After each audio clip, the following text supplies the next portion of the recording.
Hi everybody. Okay, this is where the show starts.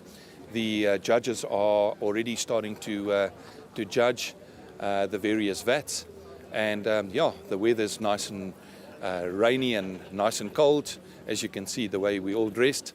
But the important thing is that this being live streamed is for your convenience, that you can share it with your family and friends, so that those that can't make it today or tomorrow can share it and you can have a look at it on live stream. So how do you go onto live stream? Well, just go to Koi Medic YouTube, on the YouTube channel, and then you subscribe.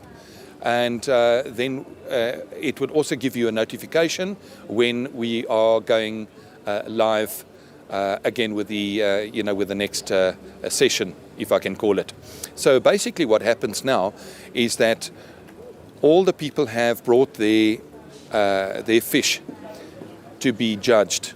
Now these are international judges, and the international judges, they are also South African judges, but the teams are set apart, as you can see, with the different color caps.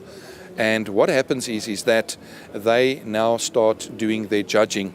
You'll notice that every pond has got, it's numbered, and that belongs to a particular hobbyist. So because the vats are separated like this, we also make sure that one particular volume of water is not contaminating another volume of water. That is very, very important as far as biosecurity is concerned. Now what the judges are doing is that every pond, every fish that has arrived has been photographed. And now you see that they always looking at the files and just concurring what fish it is, what size fish it is, and what variety it is. The varieties get judged first, second and third prize, and also the sizes. So in other words, a 90 centimeter fish will not compete with a 20 centimeter or a 30 centimeter fish. Just as a matter of interest, every year there is one particular koi variety that gets selected for the year to honor that fish, and that is called a becco. So this year, the becco, which is a fish that has got black and white, it's actually, it's got patterns of black, and they commonly call it stepping stones, black stepping stones on the white, but it is called a becco, just as a matter of interest. Right, okay, so with the result is you'll see that also the nets have been kept to protect the fish as well, and also that no hands go in to the water.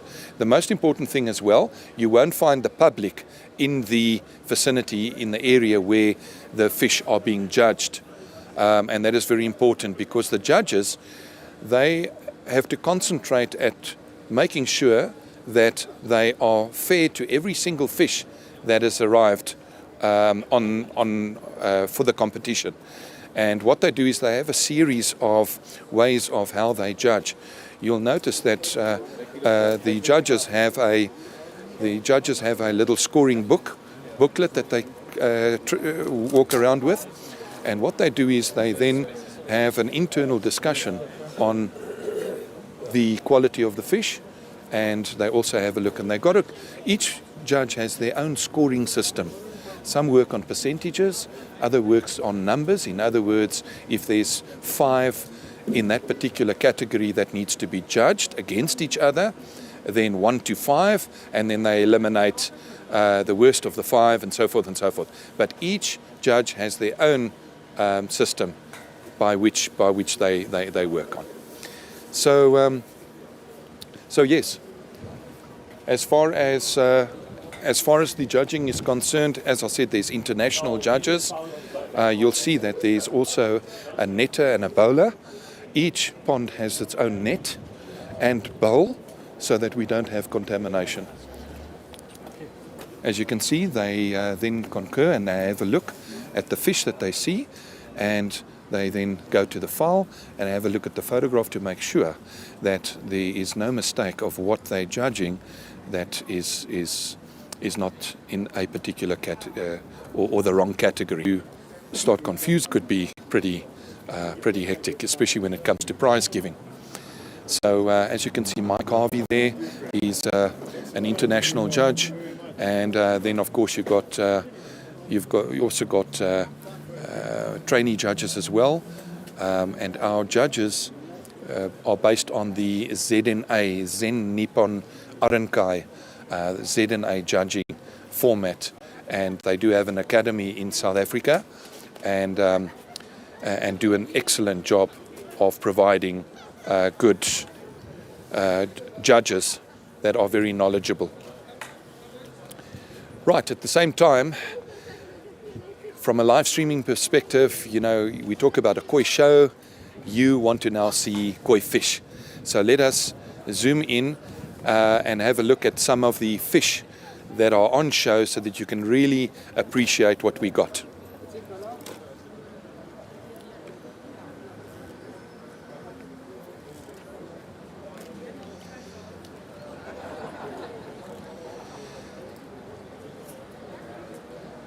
These fish travel quite some distances. Some of them have come over 600 kilometers away. The way that they travel has to be done very, very well for them to be able to be relaxed the way they are right now. And you're basically looking at the red and white, which is kohaku. The Japanese have a long-standing saying of, as a beginner, you start by buying kohaku, and when you end off as an expert, you then end off with kohaku. It's just because kohaku is such a popular variety.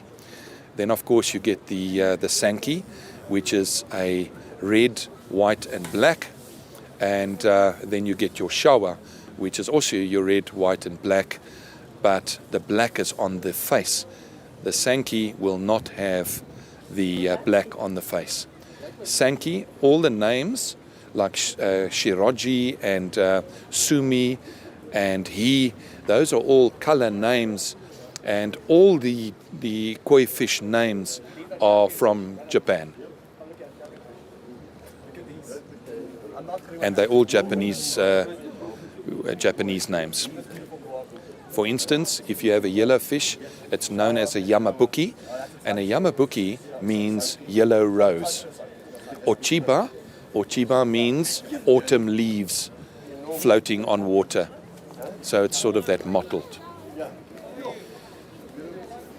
Right, we will be back shortly, and then we'll follow up on a couple of other matters. Thank you.